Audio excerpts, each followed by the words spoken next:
like I feel like having something that is like meaningful, especially because my career is so superficial, I like need it, you know? Yeah, that totally makes sense. Yeah, plus the more like hate comments I get, the more I kind of realize like how essential it is. Yeah. Because like to me, it's like common knowledge, you know, but it's not.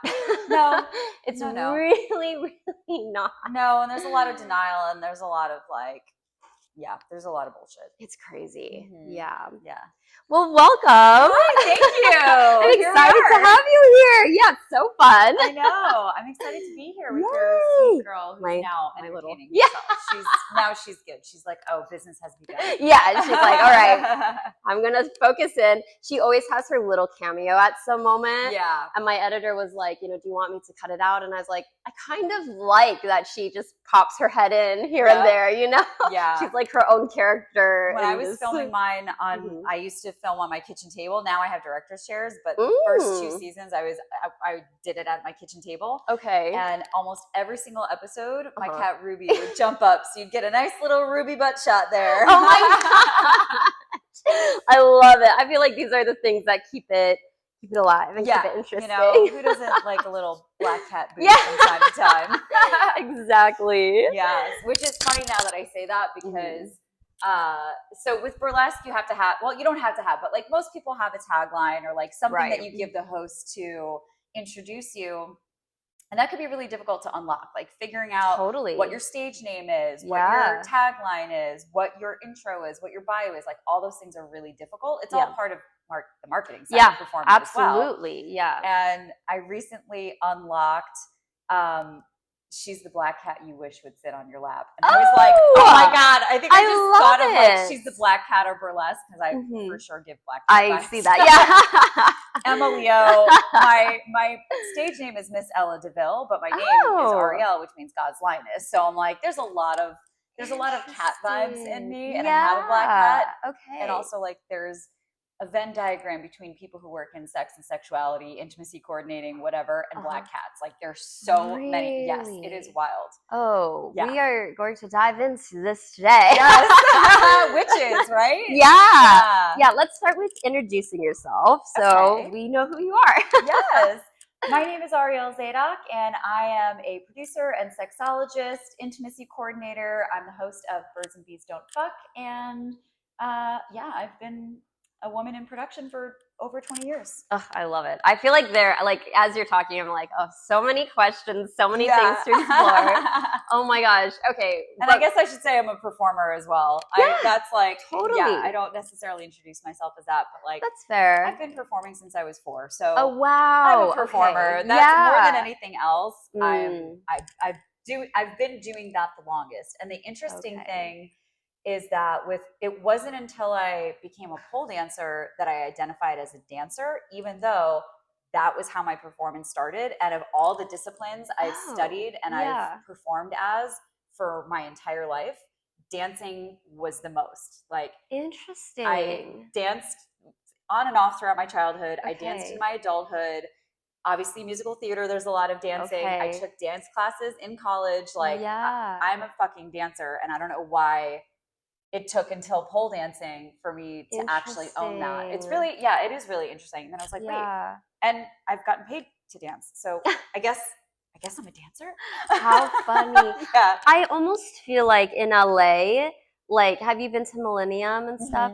I feel like it's so intense there that you almost feel like unless you're, 5, 6, 7, 8, like jazz or like the hip hop, like really intensely, you almost feel nervous to claim it because that energy is so competitive and it really, everyone is just looking down on everybody. It feels like, I think that's also a lot of dancer culture. Yeah, like totally. You don't have to get to Millennium in LA. That's so true. That's just in general. Like a through line, which I think that's why burlesque and pole dancing is so attractive to so many people. Yes, we do have the dancers in those communities for sure, but that's because they come from that background. But outside of that, it is both of them are incredibly welcoming, inclusive, sisterhood, siblinghood, brotherhood type communities. Definitely. So that's a huge difference from traditional dance, especially like ballet, jazz, hip hop, like 100. Yeah, that was a big thing that drew me into the circus world and the burlesque world, was like, oh, people seem to want me here. Yeah. You know, I'm welcome here. Like, I like being here. Yeah. Whereas, like, the dance world, I just always felt like so uncomfortable. Yeah. But everybody feels uncomfortable. Even, like, it doesn't matter how good you are. It's the culture. Right? Like, yeah. And then especially if you look at things like what your body is supposed to look like, and eating disorders. Yeah, and fitting, it's like huge. Ballet, especially, you could only be a porcelain white skinny woman with a flat chest and a flat butt. Yeah, that was it for centuries. Yeah, even still, the ballet community battles with that. So 100%. And even as a man, you can only look a certain way as well. True. So dance has been a culture of a lot of problematic behaviors, a lot of competition, a lot of abuse. Yeah. That we're still trying to get intimacy coordinators into the dance world, because there's a lot of abuse there. There's a lot of unhealthy behaviors and non-consensual behaviors. So definitely, it's a tricky thing to find out, to figure out. Yeah. I went to the Rockettes. I'm from New York, so like I grew up in all of that. Okay, like, fun. Yeah. So I grew up like just outside New York City. So when I went to dance, it was like the New York Ballet. When I went to plays, it was Broadway. Like that's how I grew up. Yeah. Wow. And I went to the Rockettes this after Thanksgiving. I was there. Okay. So I went to the Rockettes this year for the first time in decades, and I was still very white. Okay. But I was so delighted, and it's still very the same shape. Like y'all are not doing that great yet, but the fact that there were different colors of skin in that line. I think there were only 2, maybe 3 Black women, but there were like some women that were like my shade, your shade. Like there were shades, is the point. Yeah, definitely. And that felt like a huge, huge difference from anything I'd ever seen before. That's great, yeah. And the other thing was that they had a Black performer playing a mother role to a white performer. Interesting. And that was like, if I had seen that as a child, I probably would have thought that I could stay a performer and I could dedicate my life to performing. Yeah. But I am ambiguous. I don't look Black. I mean, obviously I'm not Black. But like I'm not Black. People think I might be, especially in New York. I was a lot darker. Everybody thought I was Puerto Rican because I'm in New York. So like people think I'm Puerto Rican. I'm not. People think I'm Brazilian. I'm not. But I don't look Hispanic, so I'm not going to be cast as anyone Hispanic, and I would never take one of those roles. I'm not Asian, like but I'm not white either. Right. So growing up, I would look at performers and be like, okay, well, hi baby. Well, I'm never going to be cast as a lead role because I don't fit that picture. I'm not going to be cast as a mother. I'm not going to be cast as a child. At best, I can be a supporting role. Wow. So what I was thinking, and I wasn't really conscious of that until I was older and like had been in production for a long time. And like we have a lot more cultural awareness. And then they started hiring people based on the talent, not skin and all that stuff and race. Totally. Which we still have problems with, but still, that to me was such a powerful thing to see a Black actor playing the mother of a white actor. Yeah. Because if I had seen that as a child, and that's exactly what I was thinking in the audience. As a 42-year-old, I was like, damn, if this was the Rockettes that I saw when I was 7, 8, whatever, that would have probably changed everything for me. I don't know that I would have gone down the production path. I probably would have stayed down the performer path if I saw that it was actually a path for me other than chorus or supporting roles at best. Wow. Yeah. That's wild. Ugh. Damn, that's amazing. Yeah, I feel that because I know I had no exposure to entertainment culture at all until I moved here for it. And I came right at the right time. Like right when they decided they wanted to start diversifying things. Wow. So it was really good for me. And I don't know if I fully like understood how intensely the culture and the looks were until later on, you know, because I came at the right time. But I did a show recently. It was a Christmas show, and it was like we had 4 different acts or 3 different acts throughout the show. And in my act, all 3 of us were Asian American. Oh. And I was like, this is so cool. Yeah. Because Asians are super unrepresented in like film, 100%. especially film. Like you never, the only time you and they're see tropes. If they're ever seen, yes, they're tropes. Exactly. Yeah. Always. It's almost always a male too. Yep. Rarely a smart nerd male. Yeah. Or a bad guy. You know, and mafioso, he dies. Asian yes, mafia. Asian, a lot of those, which is cool, honestly. Yeah. But that's really, to this day, I feel like the only Asian role I ever see. A male mafia boss who dies. And it's really wild. So when we were doing the show, I kept bringing it up and I was like, I must sound so annoying, but like, this is huge. Like, and it was at the Beverly Center, so it was like a pretty good show, you know. Was it Santa's Secret? Yes. Oh, yeah, but it was the daytime version. Yeah. I haven't seen it in a few years, but that's a great show. Yeah, so much fun. So many great performers in there too that I've met through the years. And definitely. It's a great cast. Yeah, I actually just texted Miss Tosh and Katrina, and they're coming on next week. That's awesome. Really I have to get Miss Tosh on for next season. I'd love to have her. And we're in contact. So like that would be good. But if I have trouble, I'll hit you up. Yeah, definitely. Yeah, she's so fantastic. She's so sweet. Yeah. I actually have the brooch that I wear on my jacket to like spice things up. And when I it's like my favorite brooch, but it's a Miss Tosh. Oh, cute! From I Hollywood love Burlesque it. Festival, which is at the end of March. Throwing it out there. I didn't it's know March that. 26th to 29th, maybe. I don't remember. I should know the dates, but but it's the end of March. Oh my gosh!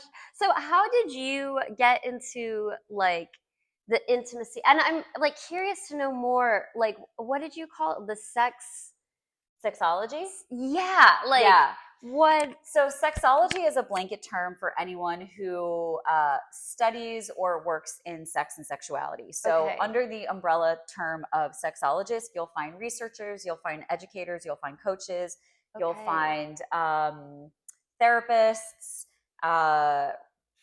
you know, technically, I guess like sex tech founders can be considered that because you're still like, you have to be doing the research, you have to be doing all this things. So maybe not going that far, but essentially a sexologist it's like anything that ends in ology is basically the study of. So sexology is the study of sex and sexuality. So a sexologist is kind of like the blanket term. They do have specific roles that are like somatic sexologist, which is like a lot of body work. But still it's basically a blanket term. So because of my book of certifications, I am a board certified sexologist because I have 2 certifications as a sex educator, I have a certification as an intimacy coordinator, and I have a certification as a holistic health coach and as a yoga teacher. So because of all these things together specific around sex, I'm a sexologist, but I'm a board certified sexologist because I had to present all of those to a board and pay them. Wow. Okay, interesting. So in the study of all of this, what are like some key things you've learned that maybe like aren't common knowledge to people? Oh God, literally everything. Because none of us were taught anything. No, that's true. The thing. That's like the premise of the entire show. So my show is Birds and Bees Don't Fuck. Because birds and bees don't fuck. But that's what we were all told. So the premise of the show is just that all of us had terrible sex education. And so let's just openly talk about sex and sexuality. Let's talk about, I speak to people who work in sex and sexuality, which I do extend that to erotic performers because I believe that is also working in sex and sexuality in a way because it's artistic expression of the sensual body, of the sensual self. So for me, when I look at like pole dancers and burlesque performers, like for me, that's working in sex. That's the artistic side of sex and sexuality. Because we are playing on our form and sensuality and tease and all of these things. So, so for me, it was always just like a lifelong study. I was that kid that was under the blankets listening to Dr. Drew. And before that, it was Dr. Ruth and watching Real Sex on HBO, like under my blankets, really low in the dark, not getting caught. TV was on like lowest brightness. How funny. And it was just always something that was fascinating for me. Sex was never a big deal. I just like, it was never, there was never so much weight on like the first time I had penetrative sex, or the first time I gave a blowjob, or was eaten out, or any, like none of those things were ever a big deal for me. It was always more of like, oh, I want to know what that's like. Like I got to a certain age and I was just like, yeah, I want to know what that is. So let's just do that. And I never really carried much shame around any of that.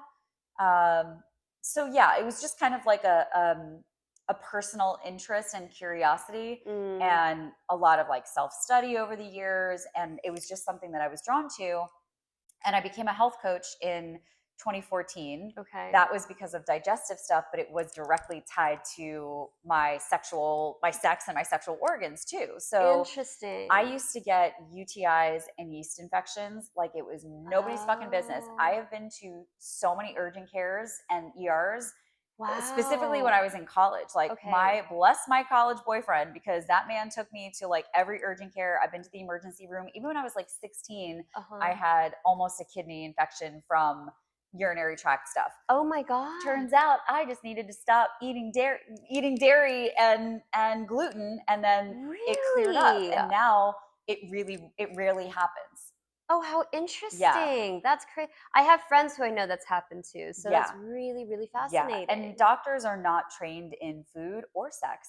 So that's the thing, is that when I became a health coach, I suddenly had more knowledge about the body and food and hormones in a specific kind of way that doctors did not have knowledge of. Wow. Really interesting. Yeah. I had a period of time that I was allergic to alcohol, and turns out it was actually just my birth control, because both of those things are processed through your liver. And so if birth control was a thing that I had going through my liver every day, and that was already taxing enough on my liver, to add the alcohol, my body just completely rejected it. Wow. But I was in college, so I was a brat, and I was trying to do it anyway. It didn't work out well for me. Oh my Did not work out well. But it wasn't a doctor who it was not a gynecologist that figured that out. It was not a gastroenterologist. Like, I had cameras in my stomach. I was getting tested for things. I did allergy tests.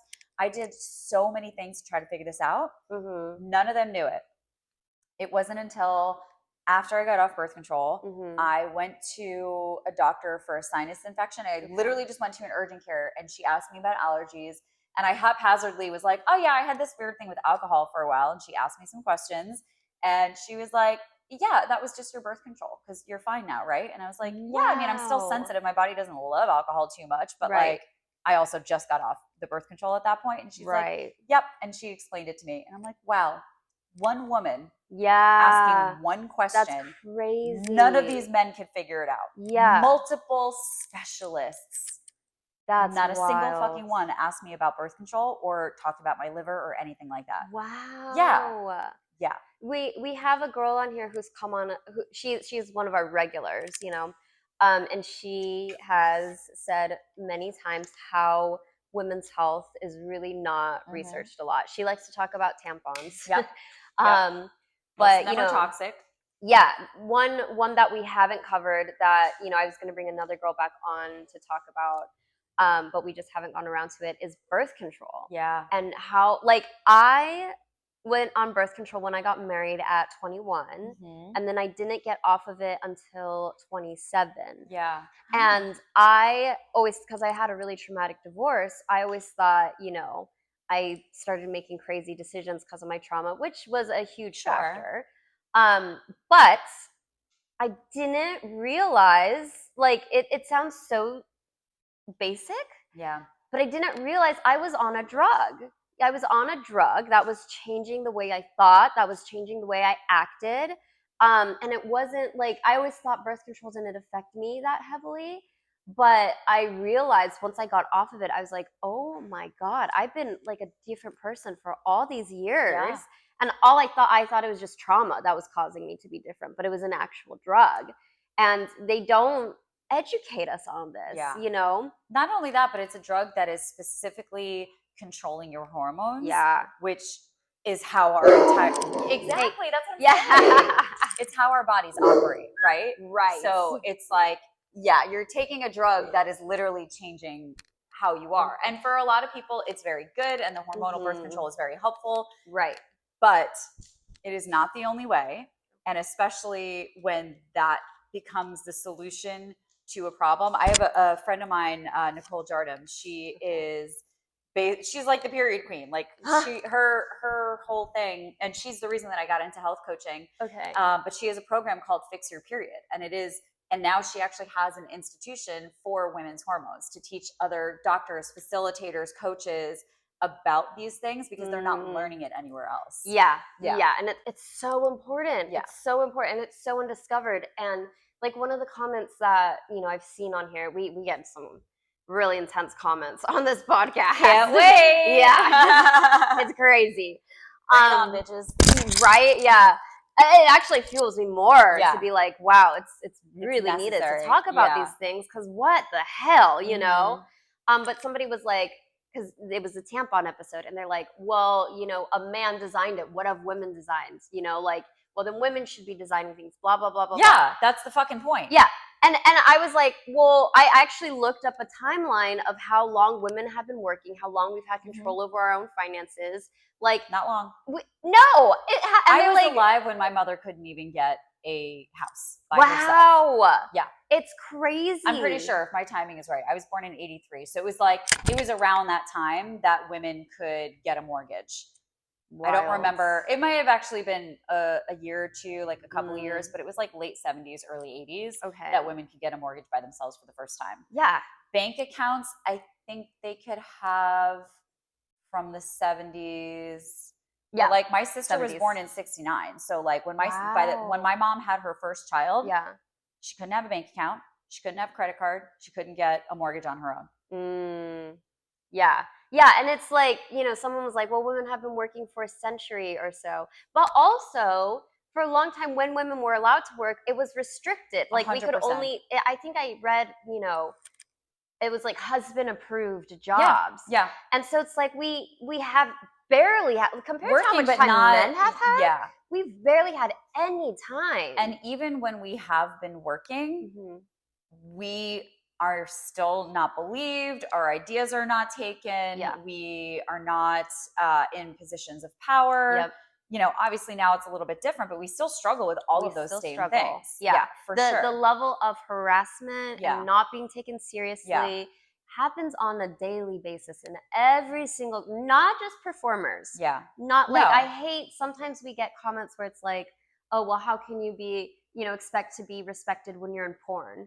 First of all, I don't do porn. Yeah, first of all, what the fuck? What are you talking about? Yeah, know your facts. Second of all, it's all industries. Yeah.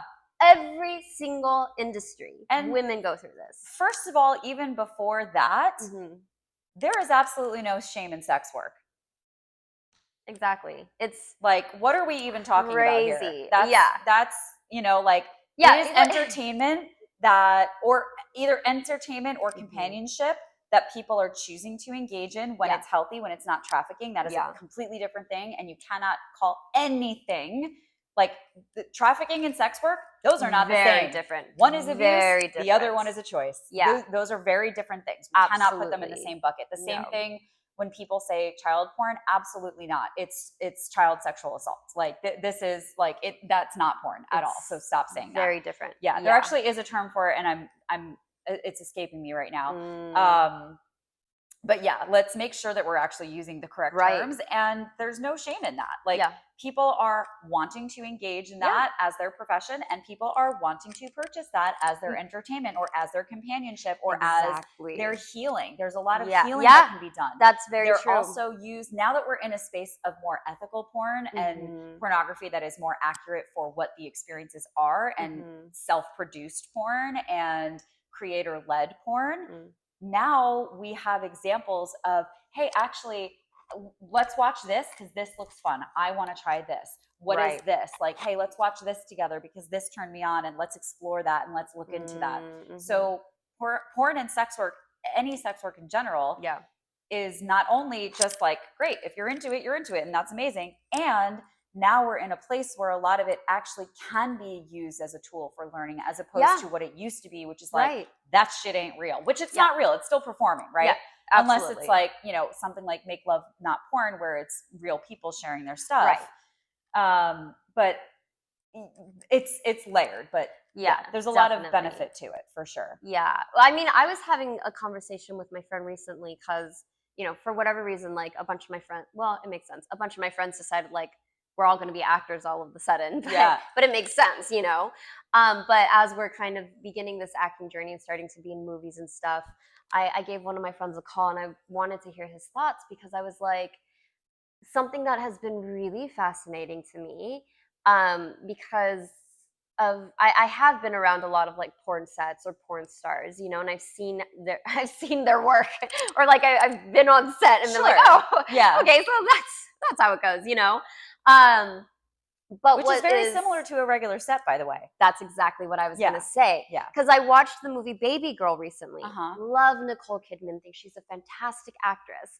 But I can't help, anytime I watch sex scenes, it always kind of blows my mind a little. Like when I watch like them kissing or them touching, and I'm like, honestly, like knowing how a lot of porn is filmed, it's the same thing. So let's talk about the difference because that's really important too. Yeah. Because pornography has different laws and licensing and distribution and all these things, and then mainstream media. So besides performer safety, there are actual just like business boundaries that you have to uphold. When it comes to simulation, like, so mainstream, we are always simulating. So for example, you can never show a hard penis on mainstream. Right. It always has to be a prosthetic. So if you ever see a penis that's hard, it's a prosthetic. If you ever see a hand on a genital, it is prosthetic. You can't do those things. Okay. So you can show genitals, but you can show a flaccid penis. We really don't show vulvas in mainstream that much, but like if you did, it couldn't be touched by anything or anything like that. Because again, it has to be either just nudity or a simulation. When we are doing the simulations, there are requirements to have modesty garments, but also barriers. You have to have something between. We have to create a barrier between bodies. It can be a thin barrier. Ideally, it's a thicker barrier because then we're also creating a lack of stimulation there. Right. Because bodies are going to do what bodies are going to do. Yeah. You have a body. Your body was built to react to XYZ stimulus. Right. That's how responsive desire works. Yeah. It is a different context on a film set, and that is part of the job. And honestly, it's so... everything is so planned out. It is a choreographed scene. It is for sure. And you're stopping and starting and everyone's there. And so, you know, your body's not going to necessarily do that, but it can happen because bodies are bodies. Bodies are bodies, yeah. But those are some of the main differences in terms of simulation versus actual sex. But in regards to how we film it, with the lighting, with the crew, with the conversations, there are starting to be some intimacy coordinators within adult films, which is incredible. Yeah, that's great. People think, oh, they're having sex. What's the difference? A lot of difference. What do you mean? What's the difference? We still have to, they're still playing a part. They still have autonomy. They still need to agree to what's on camera, what actions. Like, not everyone wants to get a cum shot on their face. Yeah, that's like true. You can't just spring that on someone. Right. That's something that you would see in porn that needs to be discussed beforehand. Yeah. That's not going to be an improvisation. Yeah. The same way that you're not going to improvise all of a sudden they're simulating you know, anal or something like that. And you know, like we're just not that we're not going to surprise anybody with those things. Yeah. And those are principles that we uphold in all industry. Well, performing industries anyway. Yeah. Well, I am wondering, because you're an intimacy coordinator. Sorry. Because I like intimacy curator though. I feel like that is also what I do. Right? Yeah, that just came out. But, you know, especially as somebody moving into the acting scene. And, you know, of course, like, because I'm a Playboy model, every movie I've done. Assumptions. It's one, and what I get typecasted as is I have almost always, actually, this next movie, I don't think I do. I do have one scene. I'm almost always in lingerie at some point, and I always am the more sexual character. Yeah. Which, don't get me wrong, I don't mind. You know, I'm a burlesque dancer, and so I do enjoy it. Do I want that to be my role every time? Not necessarily. You know, I do want to break the mold and do some other things too, but this next one I get to have a little bit, a lot of leeway. But aside from that, I was wondering, what are the rules about like breasts? Because like in this movie, it's an HBO movie, and you see full cleavage, but also like there's a sex scene and he's all over them, which I thought was really interesting because like I don't think like I wouldn't mind being topless in a movie, but I don't think I could handle having an actor touching. Yeah, and you don't have to. Right. Yeah. I mean, it's HBO, so they have an intimacy coordinator. Have you been in touch with them yet? No, it's a movie that I was just the Nicole Kidman movie. Oh, yeah. So I was just watching it, and I was like, I was actually surprised that movies on HBO at least are so much more sexually graphic, I suppose. Yeah. But I kind of wonder, because I know like with like genitals, you have to have some kind of covering. But what's the rules about breasts in the industry right now?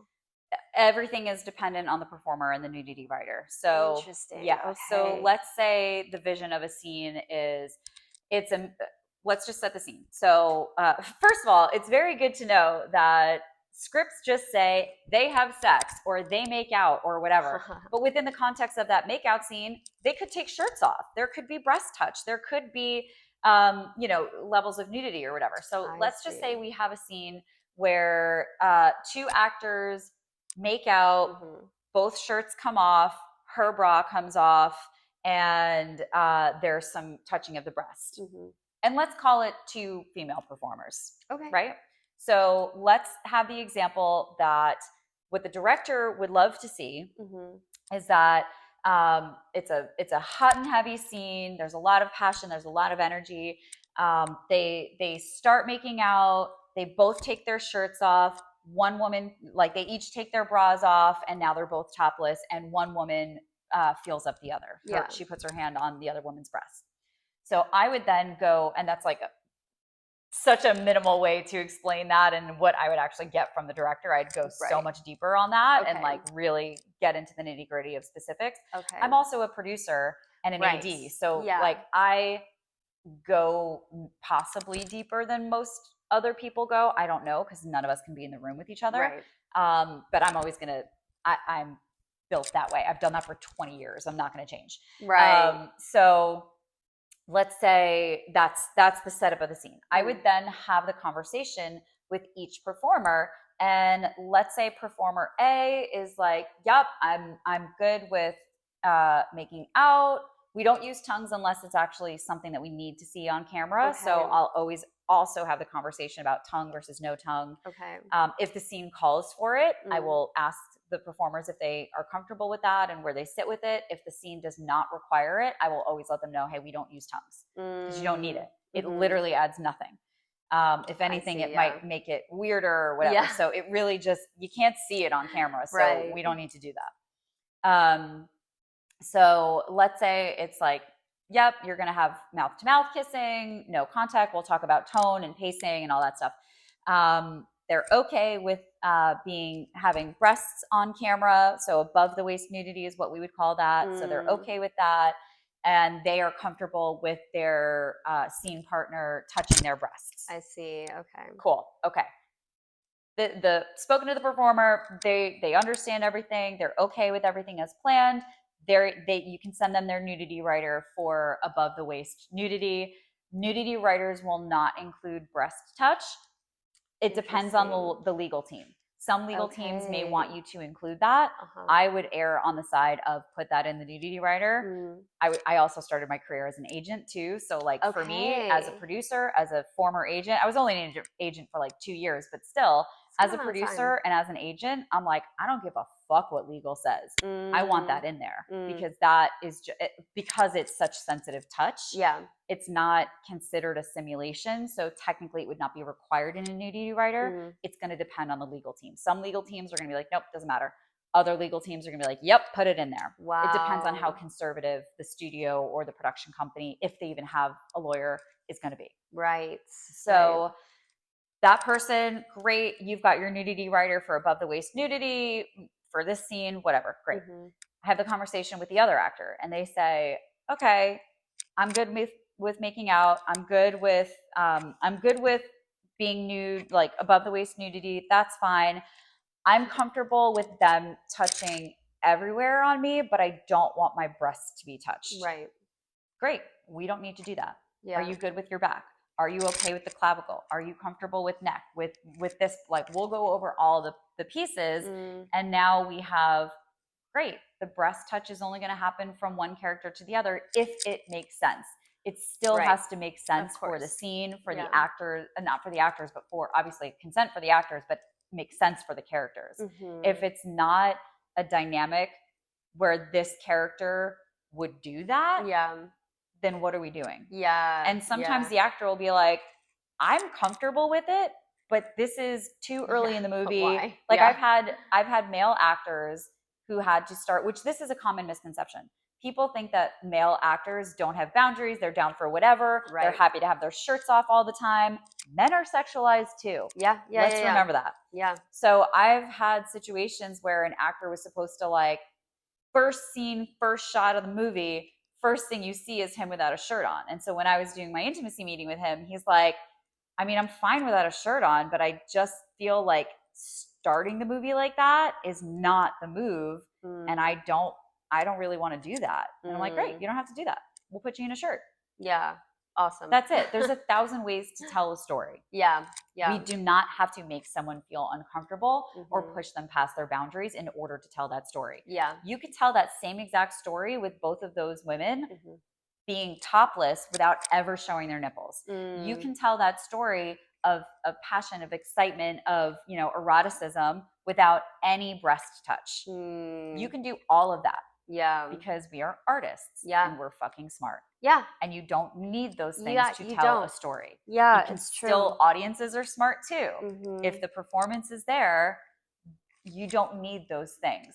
It can help a story and it can push things forward and it can communicate certain things, especially when you're looking at specific sexual acts. It is very telling for characters and power dynamics and all sorts of things, and pacing of things, tone of things. They are storytelling vehicles, but they have to make sense. For sure. Yeah, that's something that has been really interesting. You know, I've only worked with this one production company doing movies, but something that I've found really interesting in working with them is that, you know, they give us a script, obviously, and then when it comes to filming, they literally just throw the scripts out, and it's like, let's do the scene, you know? Which is... Are you working with an intimacy coordinator? On these ones, no. But that's the thing. This is how actors are taken advantage of. For sure. Like, this is the problem. You're trying to cut costs, which is like, fine, cut it out, and then you don't need to do it. But you're in lingerie. Right. Are your nipples being seen through things? That requires a nudity writer. That is nudity. Is your ass out? Are you wearing a thong? Technically, that's also considered nudity because it's your whole fucking ass. So, like, these are ways that actors are being pushed past their boundaries, and production companies try to cut corners and think that they don't need someone. And it's like, okay, how do you think abuse happens on set? Like, it's bad. It's bad. I'm never going to support a production company that doesn't hire an intimacy coordinator. And I say that as a producer, not as an intimacy coordinator. Because I've been around a long time. Before we had intimacy coordinators, I've been around. So I have seen things, I have done things. A lot of us found our way into this position because we were the ones that are like, whoa, this needs to be handled. Like, we need to handle this with care. Like, okay, let me get in on this. Like, let me figure this out real quick. So, Well, and I think too, like, I know back in the day, Hollywood was very sex driven. Like, there was a lot more, you know, if you wanted a role, you have to do A, B, and C, you know. I heard actually recently, you know, back in the day, Hollywood was about sex, you know, sex was the power exchange, whereas now it's about money. But it was always both. That's fair. Yeah. But I do think there's a lot of light coming out now of the need for sexual protection and, you know, taking care of people, especially with like the recent, you know, the Epstein files coming out and everything. It's becoming, and I think that's one kind of good thing about social media is people have more of a voice. People are speaking up. People are getting educated. Whereas when we were less connected, when, you know, you couldn't just pull up your phone and see what your friends are doing or what your friends are thinking or saying, I think abuse was a lot more common. I think a lot of women were stuck in marriages where they were getting abused. Yeah. Whereas now, you know, the good and bad social media brings, the one good thing is we are becoming a lot more aware of things. Yeah. A lot of predators can't get away with things anymore. Yeah. A lot of predators are using social media to That's true too. Connect and find children. Like, don't be posting your kids online, y'all. That blows my mind. Also, it's incredibly non-consensual. Yeah. And they're not thinking about who your adult child is going to be. Is that child, when they hit 12, 13, 14, right? And they have all these videos of them as a kid that they could not consent to, that's now, like, once something's on the internet, it is on the internet. It is game over. Mind. Yeah. I could not imagine posting my child or creating an account for them. Like, I wouldn't want them on there. Yeah. Like, and it is how predators are finding children. Yeah. And they are posing as other children. Like, it's, that part is a problem. But that is also part of the problem with, like, influencer culture and, like, momfluencers. And, you know, like, did you see the case with, like, Ruby something or other? She was, like, this big momfluencer in Utah or something. And she just wound up being, like, incredibly abusive. Like, it's a horrible story. She linked up with this woman in the church and, like, who was a therapist. She was not a therapist. She was, like, abusing men and manipulating them, and, like, and there was isolation. She was not even a licensed therapist anymore. And I mean, this story was absolutely wild. And not saying that mom influencer stories are like that, but it was just an example of how this momfluencer lifestyle and what this cycle of abuse that these kids were in to play this role to make the family money and blah, blah, blah. And then it escalated into, like, this really severe abusive situation. So the kids online and using your kids in any way, like, absolutely not. And I think it depends on the state, but I think California is one of the states that's trying to do something about it legally. In terms of if the family is making money off of the children's content, similar to minors working in film and television commercials, we have to have a trust for them. There has to be rules. And so they are trying to get a handle of this. And this is still new. Like, it's still within, you know, the last, like, 10 to 15 years that we're seeing this. So there's so many, we can't keep up with the technology. It's the same thing with AI. We cannot keep up. It's going so fast. Like, our brains are not capable to handle everything that's coming at us with Instagram alone. Not even looking at all the platforms or internet, but just that one. Wild. Yeah. But it is wild to me, like, you know, this kind of exposing your kids online. We actually had a comment recently, and I think, you know, out of a lot of the hate comments, I think this one was coming from a good place. And I see the point he was trying to make. It actually had nothing to do with the video, though. Because it was only a clip, so it's like, if you don't watch the full thing, you don't realize she's talking about something totally different. But the clip was, you know, the girl I had on was saying how she wishes women weren't sexualized for what they were doing.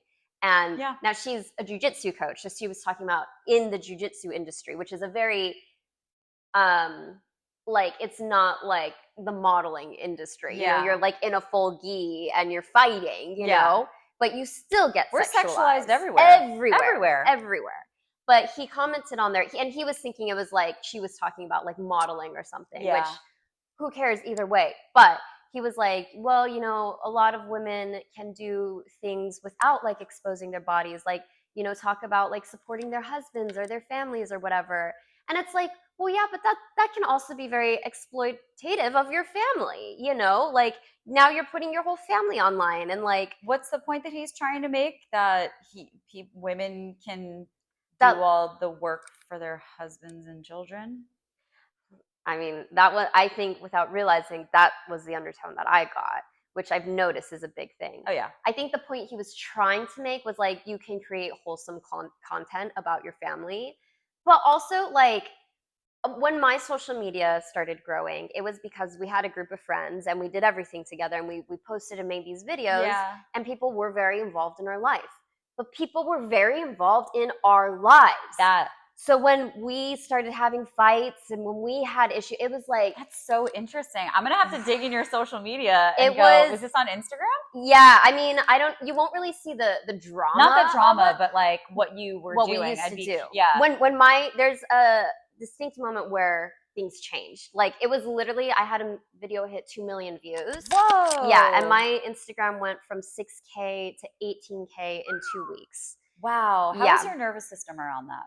How did you like receive that? It was fine because I was kind of preparing for it because I did several things. I did an influencer course. So I actually learned there's a science to it. Yeah. Granted, it changes a lot. So the rules have changed again and we're all trying to figure it out now. Yeah. But, I did a course and then I went on a trip to Zion with a bunch of influencers. So that made a big difference. Yeah.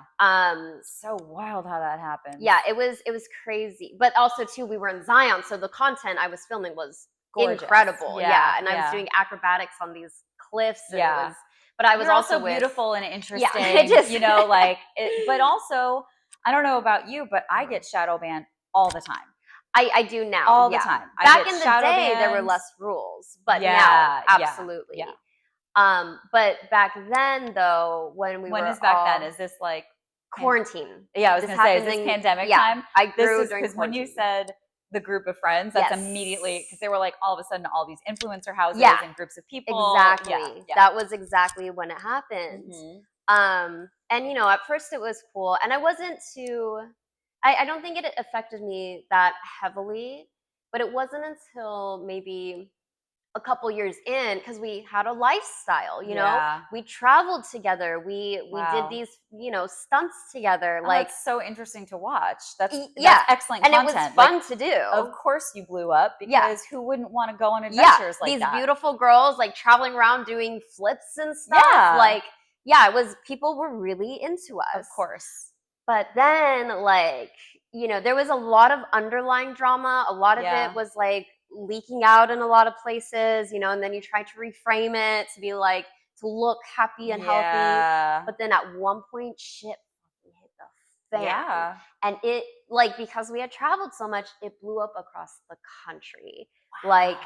And I can't really, I don't know how much of it, because I ended up removing myself and blocking everything. Yeah. That was the move. Yeah. So I don't know how many people of viewers, how much they knew, but I know everyone within my friends of friends. I had my friends of friends of friends contacting me being like, hey, your friend reached out to me and is saying all this crazy stuff. And because one of us eventually had a psychotic break. Yeah. Because you have so many people are watching you and are so invested in your life. That's why I ask about your nervous system. Yeah. Because not everyone is in a place where they can, or even where they can receive or understand such fame. Yeah. Fame is a very difficult thing. Mm-hmm. And you need to be prepared mentally for what it means to have a million views. You can't even picture a million people. You cannot. Right. Go to the Hollywood Bowl. That's only 17,000 people. Wild. I danced on that stage once. It was really fun. Yeah. Oh my God. But that's only 17,000 people. You look at a stadium, and I don't even think 100,000 people. So when we're thinking about social media and Instagram and these looks and views and followers, and people are like, oh my God, only 200 people. Can you even picture 200 people? Do you know what that looks like? Right. I mean, I speak to 200 people regularly at the play, but so I know what 250 people look like. 200 is a lot. It's not a lot to me anymore, but just because I'm used to delivering to that many people. But most people are not used to speaking to that many people. Yeah. Most people are not used to 1,000 people in a room looking at them. Yeah. Most people can't even picture what 5,000 people look like. Yeah. So think about it in those terms. So when you're looking at 17, I'm just going to use 17K because of the Hollywood Bowl. Right. If you've ever been to the Hollywood Bowl, picture that. That's a lot of people. That's a lot of people. Yeah. And then you add on that they have access to you to comment, to this and that. Yeah.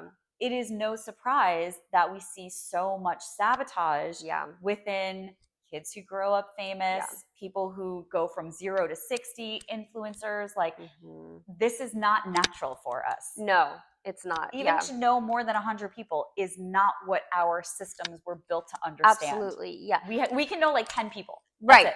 Right, yeah.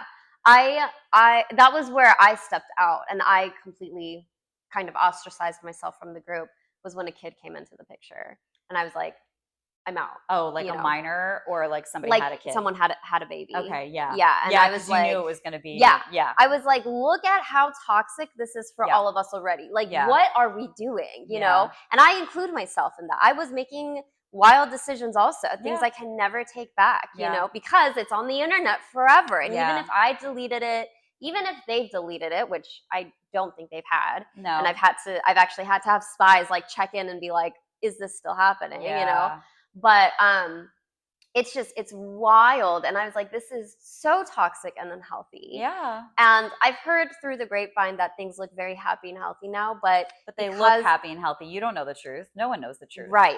And when I was traveling with them all the time, I did know the truth, and it was not what it seemed. Yeah. And which made it worse. It made it worse because it parades it as this beautiful package of, how could you not want this lifestyle? Yeah. You know? Yeah. But then like on the inside, it's like, this is insane. This is actually not the move. This is not the move. This is not healthy. You guys are actively hurting each other. Yeah. Like, we are so unaware of our own feelings, our own boundaries. Yeah. Like, and again, myself included. I wasn't just judging them. I was like, no, like, I'm also doing this. Yeah. And that's why I'm stepping, not because I stopped loving you, but because I'm out. You love yourself. Yeah, you love yourself enough, and you love them enough too. Yeah, like, I'm also not going to keep contributing to this kind of sick cycle of what we're doing here. Well, it also, you know, for just to bring it back to intimacy coordinating, there's a reason why performers get their nudity writers 48 hours prior to performing something. It gives you time to really consider and really think. You can sign the nudity writer on set. That's totally fine. As long as it's signed before cameras roll, you're fine. But you have to have it 48 hours prior to the call time. Even if the shoot's not going to happen until 10 p.m. or like like, let's say call time is 9 a.m., but the scene is the last scene of the day. So you're not going to shoot until like 8 p.m. or something, 7 p.m., whatever it is, 6 p.m.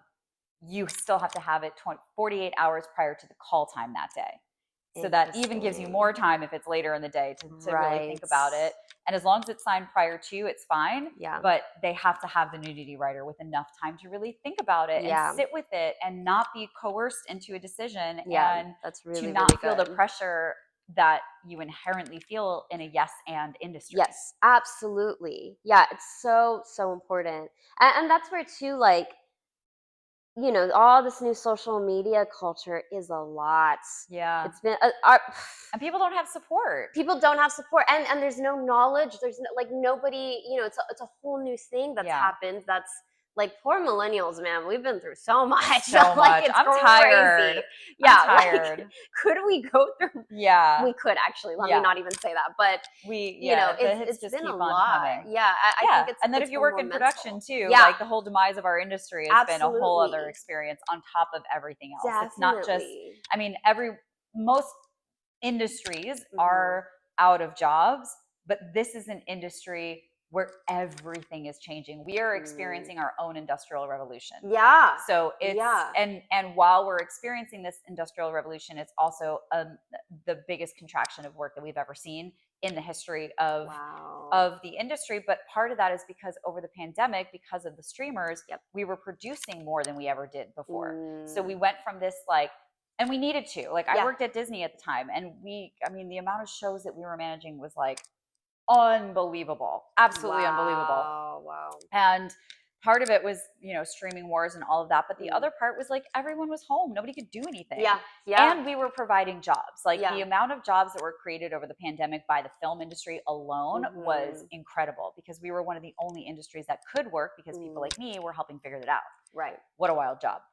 But after the fact, they realized what a bad business model streaming was, and they had the strikes, and we had this, and now we're here 6 years later, well, I won't count the pandemic because things were quite good for many people in the industry. So like, let's say 3 years later, and everything is different, and people are still like, what's happening? Yeah. What are we doing? Yeah. What are we Absolutely. doing?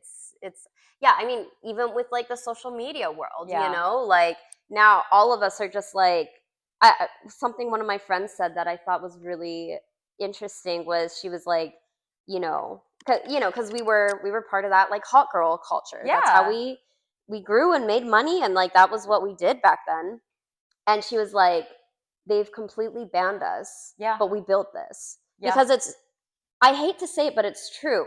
Yes. Instagram took off during the pandemic, and when hot girls and porn and OnlyFans, all of that took off. Yeah, big time. And that was what kind of made Instagram go from like posting photos of like a duck in a pond to like now these like wild photos, you know? But and TikTok as well. Yeah. And that whole culture. Like, yeah, the pandemic really changed. I mean, listen, I've been in advertising again for like 20 years. Right. So I remember when we first started working with influencers, and that was like 15 years ago. Like maybe not a lot of time. It's not a lot of time, but also I think people think influencers are new, and it's not new. We've been doing this for a long time. Okay, we started working with influencers, you know, I mean, I guess it would have been 15 years ago, but it feels like a very long time ago. Okay. Maybe because we've had so much trauma and everything feels like it's so long, but brands working with real people is not a new thing. Right. So what we saw over the pandemic, though, was the heightening of influencers and the heightening of self-produced content and the heightening of content across the board. Yeah. All of it went up. And now with the shift of the industry, I don't want to say the power has shifted into their hands because it hasn't, but brands are now realizing, and I think also people are wanting different things from advertising and from brands.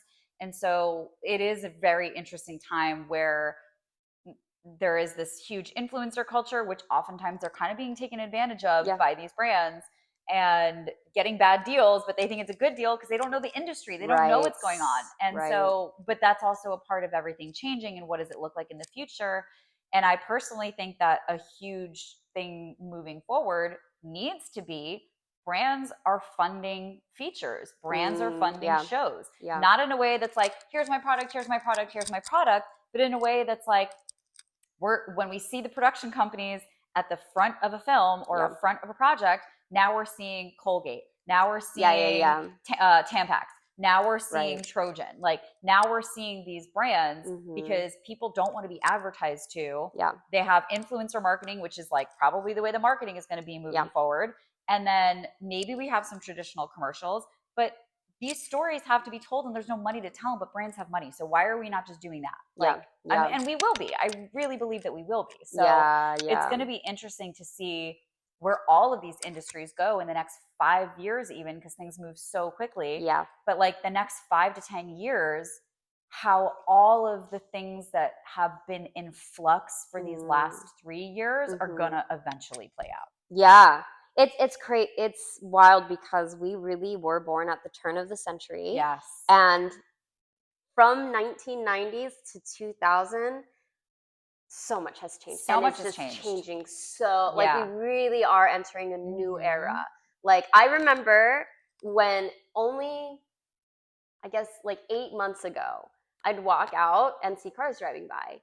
And then all of a sudden, every time I walk out now, there's always a self-driving car. Yes, it's so weird. It's wild. It just overnight became norm. Yeah. That now cars drive themselves. That was like birds too. Remember when birds first came out over here? Yes, that was in like 2019, probably like 18 or 19. It was like all of a sudden they were everywhere, and it's like, what is happening? Yeah. Well, and that goes to show like things are planned, you know, like it's really, my dad's a huge conspiracy theorist. Okay. And, you know, I listen lightly, you know, I don't live by this is what's going to happen. This is what's going on, but I just keep aware. And then when things happen, I'm like, there's some interesting things. There's some interesting things. Yeah. But there is a part of me that's like, well, you can't say things weren't planned when overnight everything shifts. Like, yeah, absolutely. I mean, that was a planned drop. And then, right. like there's strategy. There's strategy Yeah. behind almost everything Yeah. we see. And if they're not, it's just like, wow, you got like, that's right. what a wild circumstance. But yeah. strategy is everywhere. Yeah. Everything you see has a strategy, especially when Yes. Waymo, like when they're building it, they're spending months, if not years, figuring Yeah. out how do we introduce this to the market? What's the best market? What's the best way? How do we communicate this? Like, these are all the conversations that are happening. Yeah, so exactly. totally. See, Yeah. you're in the room, aren't you? Yeah, you're like, how are we going to do this thing? It's very true. Yeah. Just check. Okay, cool. Yeah, it's wild. Like how, and that's why it's like, there's so much more technology that's already been discovered. They just haven't introduced it yet. They're still figuring out how to introduce. Like, we are light years ahead of where we even think we are technologically. We would not have imagined where we are today in 2020 or 2019 or 2010. We never would have imagined this. Like, in when did AI really start publicly? That's a good question. The last few years. It was around, and there were people that were like learning it and using it, but like 2019, for example, there was no AI. Yeah. When I started working in production, we were shooting on film and using fax machines. Wow. Yeah. I always think back to when I was a little kid, like 4, and like remembering like my dad's computer in the living room and how giant it was. I remember when we first got our first computer, and it was like, my dad was like, he liked to be early on things if he could be. So like, yeah, when we got like the little flip phones, like the first phones, the first computers. Yeah, it's wild too because I have an Alexa and she upgraded overnight. Oh, I fucking hate the upgrade. I hate it, and now it has voice real voices. I hate it. I was like, where did your other voice go? Like, I don't want to talk to someone who sounds like a person. And now, like, I'm like, where did my I don't want to say my friend, but it's like I got used to that voice over years, and now it's like a new voice. I just don't like that it's human voices. I don't like that it's I don't updated without like there's no like how is there not software update? Do you want this? It just it just did happened it by itself. And then again, I just really don't like. How do you not like? Why are my only options to speak to these voices that sound like people? I don't want that. Really weird. That's not why I'm doing any of this. Really I was reluctant enough to have you in the first place, but I wanted a speaker system, and that seemed easy. And now I'm like, okay, my lights work on this, so that's good. Yeah, I like the lights thing for sure. Yeah, it's pretty much just lights, music, what's the weather? Which part of it was like, I don't want people listening to me. Your phone is listening to you all the time. Yeah, it's so unavoidable. I'm already under surveillance. Yeah. So, we live in a surveillance state. We do. Yeah. Absolutely. Yeah. To believe that we don't is, believe you can get away from it unless you do like a Call of the Wild thing. Exactly. Yeah. It's impossible. But otherwise we are, thank God. Did you see there was an ad in the Super Bowl that was, I think it was with Ring cameras, and they advertised like, oh, when you lose your dog, now all the Ring cameras will connect and find your dog for you. And everyone was like, fuck no. You are not using doorbells and cameras that is literally surveilling everyone. And now all of that data is available. No. And trying to hide it under like your lost dog too. Yeah. So they stopped. They whatever that project was, they redacted it. That's but it's good. Everybody has Ring cameras. It's happening anyway. So yeah, it is. It is. I hate to say it's just the reality of where we live, but it is the reality of where we live. This is the future. What was that movie? Oh my gosh, there was that movie in the 90s, and Terry Crews was the president. Idiocracy. Oh, I never saw it. Oh, girl. At the time, it was like, wow, this is so wild. Watch it now, and it's actually terrifying. Like, Mike Judge wrote it and directed it. And he has been known to say, I believe, I might be wrong, but he's been known to say, like, I am not, did I predict the future or did I influence the future? Like, it's scary. It really is scary, especially with Trump being our president. Like, watch it.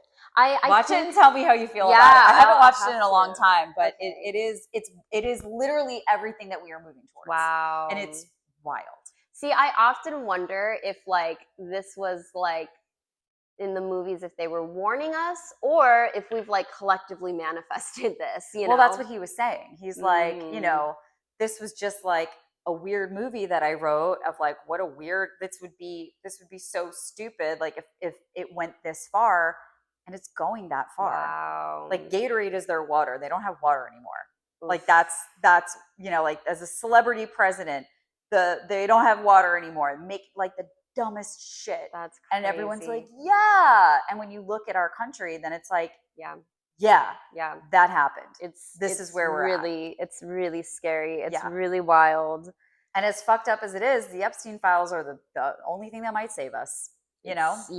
And I mean, that's a whole other episode in and of itself. Yeah, right. But, that's it. Yeah. But that's the only thing that's kind of shifting the waters a little bit in terms of this idiocracy idea of people being so fucking, I don't want to call people dumb, but like mindless. Mindless. It's mindless, heartless, soulless, like just, you know, it's pretty wild. You gotta watch it. Yeah, I will. Like, I mean, buckle up though, because you're gonna be like, oh god, this is actually scary. I haven't watched it in a very, very long time for that reason, because I'm like, I don't think I need to see this right now. Well, that's the interesting thing about having a dad that's a conspiracy theorist, is that every family meal was like, this is what's about to happen, and it's gonna be bad. So like when quarantine happened, no one in my family was surprised. We were ready. Oh, yeah. You know? Because your dad's probably been like, listen, there's going to be some disease. It's going to fuck us up. Yeah. He, like, it was actually mild compared to what we were ready for, you know? Well, and if you look at Outbreak and all those movies, like, we've been telling these stories. Yeah. Like, humans have the capacity to, I mean, yes, manifest. Manifest just means to make real. I don't think these movies are making things real. They may be inspiring some ideas. Exactly. You know? Yeah. But, which in a sense, it is making it real. It's just not in this woo-woo magic way. It's in this, like, well, we put these thoughts in our head, and now, you know. And now it has the ability to ripple out into the world in a different way. We do have the ability to create what we think, you know? Like, which is so wild. Yeah. So I do some, well, okay, maybe we won't dive into that. That's a whole nother episode. I feel like that, there's a lot of things that we could talk about. Yes. But it is really wild. Our world is in a really fascinating place. Yeah. And, you know, I think the best we can do is literally the best we can do, which is keep trying to be a good person. Yeah. Keep moving forward, keep doing the best with all this stuff being thrown at us, and trying to find like the way to handle things ethically, and the light, you know, not getting sucked in, because there's a lot of darkness. There's a lot of darkness. It's really and it overwhelming. can be overwhelming. Yeah, exactly. So community. Community, it's essential. Mental health, movement, all of those things. They, you know, come back to what it is that makes you human. Exactly. Yeah. Somebody was commenting to me because I was telling them how, like, upsetting some of these comments can be sometimes. Yeah.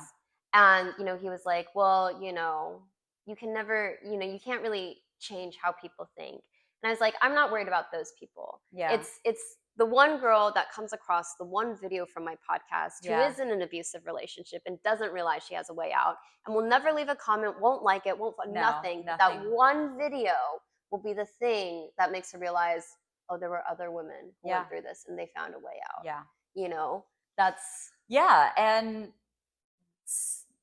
we want the feedback loop of the likes and the comments and the this and the that, but especially for me, my show is about sex and intimacy. And so people are not always going to comment on those things because that is too much for them. Absolutely. They might watch it, but they may not feel comfortable enough to have their name attached to something sexual or intimate or kinky or anything like that. And so part of it is understanding that you don't need that feedback loop all the time. Yeah. You know, like it, just put it out there. Yeah. And know that the right person is going to find it at the right time. Exactly. And whether they become a big fan or you monetize or whatever, that's why there's sometimes a difference between making your creative project your baby and taking care of it and doing other things to finance it and take care of it versus putting everything on it. Those are two different ways to create, and both are valid, both are great. But when you either have enough finances to don't think about it, or you're just taking care of the baby, you can kind of come back to that grounding of like, this doesn't need to be a huge thing. It just needs to make it to the right person for the right reason at the right time. Yeah. And that's why I'm excited.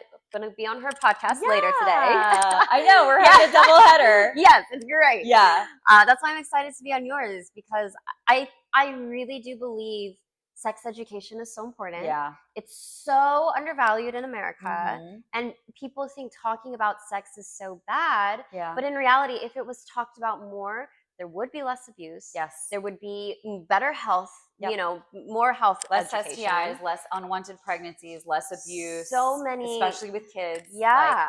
Because I've noticed too, a lot of the people I believe that are commenting such derogatory things are the ones that are doing things in secret. That part. And so they don't want there's this guilt, to come there's out. shame, there's a lot of shame. Yeah. A lot of shame. And that's why it's so important. And that's why, the more hate I get, the more I'm like, okay. Have to keep on going. Something. Yeah. Yeah. It's really, really important. And it's like I said, my job is very fulfilling. I'm blessed to have a good, profitable career.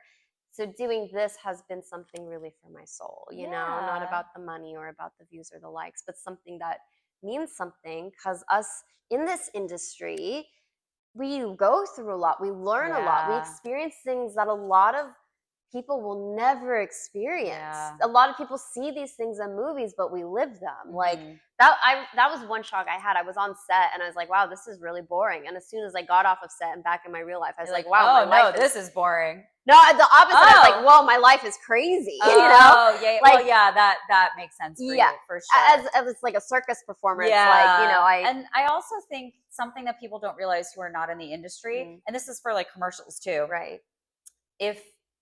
When you are watching the final cut of something, when we are watching that, we're actually watching our lives. That's actually a memory of our life, especially if your job requires you to be on monitor. It's a little bit different if you don't have to watch monitor. Okay. My job's, I'm always on monitor. Okay. Except if I'm producing, not always, but like as an AD, I'm watching the monitor all the time. Yeah. As an intimacy coordinator, I'm watching the monitor all the time. Right. So for anyone who, especially like camera team and directors and everyone, like if your job requires you to watch the monitor, then when you are watching the final cut of something, you're just watching a memory of your life. That's so interesting. It's pretty wild when you think about it, because then you're going to make up everything else that was going on. You remember the day, you remember the shot sometimes. Like there are all these things that come flooding back to you. Being like, oh yeah, I remember that day. This happened, this happened, this happened, this happened. Or oh, I almost didn't get this thing. Or like, oh God, they used that shot. I didn't want them to, like whatever. Right. It's really interesting because it's literally what we were looking at on that day of our lives. Yeah. It's unlike being an actor where you are the one performing it or looking at a home video of yourself or anything like that. I guess you can kind of see it if you're the one that like shot a home video, you're kind of doing that too. Yeah. But the perspective is a little bit different in production. Well, and that's why living in Hollywood has changed my perception of politics.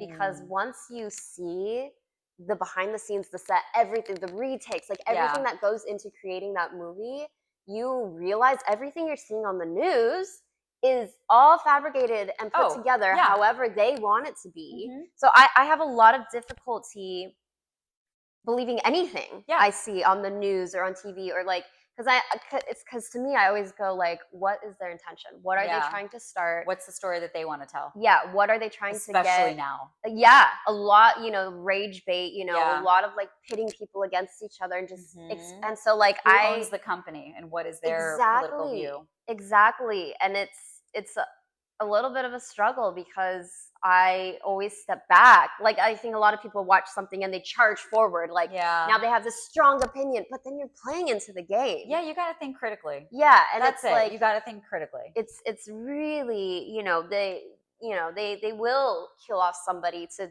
pull on your heartstrings. Yeah, but the truth is you don't even know if that person's which is wild to say. Like I almost feel uncomfortable saying that. But again, being on set in Hollywood, yeah, you just realize they can and they will make you believe whatever they want for their agenda. And it's look really, at how different. really, I mean, look at how Fox News covers things versus every other platform. Yeah, and home videos and things, and it's just like you're crafting a story and people are believing you. Back to idiocracy. Yeah, it's wild. So I'm a big proponent of, you know, I believe what I see. I believe what my friends have seen with their own eyes. Like if one of my friends reposts a video from wherever, I'm like, okay. But if one of my friends films something on their phone that they were there for, that's the one that I'm like, okay, that's I believe that, you know, and that was why quarantine was so fascinating, because we were here and we saw that craziness with our own eyes, you know. And I didn't look at the news ever. I only watched my friends' stories because everyone was out at these protests, at all these we were on things. the ground, and we could see what was happening. It's like, what you're seeing isn't real. That's not the story. Actually, this was quite chill. Like, most of the time everything was chill, or like it was, you know, I mean, that's a whole other thing, but yeah. Or even, you know, it is always fascinating to me when something happens in LA, which is a lot. It's always like people reach out to me like, oh, are you okay? And I'm like, I'm literally fine.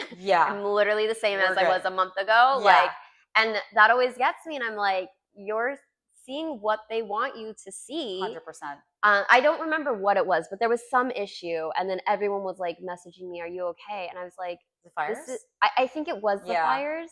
Which, don't get me wrong, there was a fire that broke out right down. Yeah, the street, that was like know? 4 blocks. That was I crazy. had to evacuate for that. So it was wild. Maybe it wasn't I feel like it was something else, because I feel like the fires were pretty intense. You know, that was intense. Yeah. But it was something else that seems really intense on the news, but was kind of like another day for us, you know? Or maybe it was the fires. And it depends on like where things are. And I mean, there's so many variables with LA, for sure. It's a big place. It is, but that's what's so fascinating, and why I'm really careful with the news, because like, you have to be. You have to think critically. Fed, is what it is. Like, spot check the sources. Who's it coming from? Whose voice? What's their motive? Oh, I always go off of firsthand stories. Were you there? Did you experience it? If not, I'm not necessarily gonna believe you, because I don't know. You know, and with a trustworthy source. Definitely. So, and that's why I like, on the podcast, I like bringing on people and listening to their real life stories, and I try to bring on some differing thoughts too, and like not just one thought, you know. That's good. And just, these are real life stories, take it or leave it, you know, but at least you have something credible from what these people actually experience. Absolutely. Cool. Well, I feel like on that note, we did it. We talked about a lot of things. We did. Which is, I feel like every time I'm on a show, I'm like all over the place. Right. So no, I love it's that, though. Great. I like it, because I feel like I used to plan out 3 topics. But then I've realized these people that I bring on are so interesting that I like to just let the conversation go. That's how I host as well. Right. I'm like, I don't need you to prepare. And I actually get pissed off when people are like, answer all these questions. Me too. I'm like, I'm not going to do your job for you. Sorry. Or like, what questions should I ask you? I am not going to do your job. Or they want like a list by list. What exactly are we going to? I have a press kit. Look at the press kit. Whatever you're curious about, that's where we start the conversation. If you, like, you know, maybe this is coming from a shitty place, but like, I don't know, man, if I'm going to be a guest on your show, it's your job to figure out what to ask me. It is your job to be curious about me. It's your show. It's my job to do that for my guests. And my job to You're make the you one feel guiding safe. it. And you don't need to do anything for my show, but show up. That's exactly. it. Exactly. So, you know, we're all different. But thank you for having me on. This thanks for coming on. And after watching this episode, go check out her episode, and we'll be talking some more. Absolutely. It's Birds and Bees Don't Fuck without the U, because censorship is real, as we mentioned. So it's Birds and Bees Don't F on YouTube. But if you look up Birds and Bees Don't Fuck without the U, you'll find everything. And then if you can spell my name on Instagram, good for you. Follow me there. That's my personal one. But otherwise, just go to Birds and Bees Don't Fuck without the U. Yay! Awesome. And we'll see you in 2 weeks for another episode. Bye. Bye.